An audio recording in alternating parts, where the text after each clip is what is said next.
15 years ago, Jamal entered this world on April 13th, 2003 in a hospital at ISU at 7:31 a.m.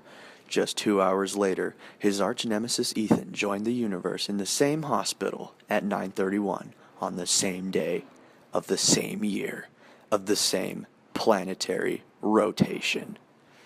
Jamal was an ordinary little black boy until just 4 hours after his ordinary birth, he was given a mission to destroy Ethan. One day after the two were born, the mission began. Jamal crept into Ethan's crib, attempting to destroy him at an early age. With one swift motion, Ethan sailed over the crib and suffered some brain damage from hard impact on the floor. Jamal thought his mission complete, till the victim got up, flipped the bird, and went back into his crib to take a nap.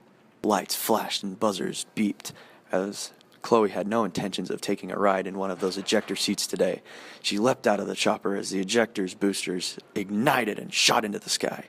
"I gotta get that fixed," Chloe said to herself quietly.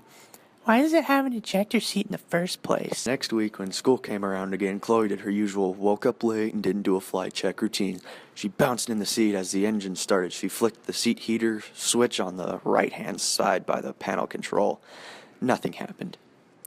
The heater doesn't work per usual. Man, if the third world countries had my problems, there would be no joy in this world. I am so picked on. And for the second time that week, the ejector seat warning light came on. Top opened and Chloe was thrown out of the aircraft. She clutched to a spinning rotor for as long as she could.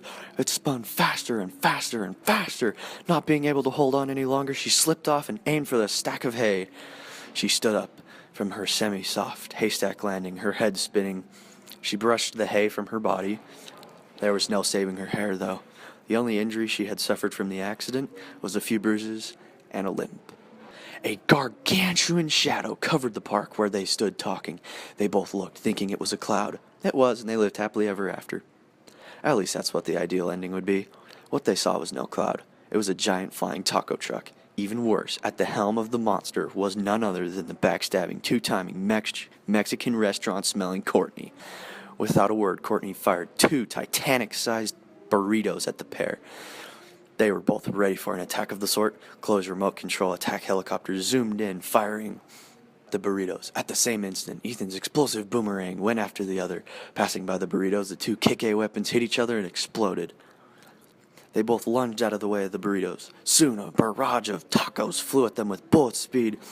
The big taco truck, as mighty as it was, had figured out it turned very slowly. While one distracted the maniac Mexican girl, the other went and started repairing the helicopter and boomerang. Chloe threw the fixed boomerang at Ethan, and together they went ham on the taco truck. The left engine went out, and then the right. Soon the gigantic terror hit the ground with a thud. They'd won.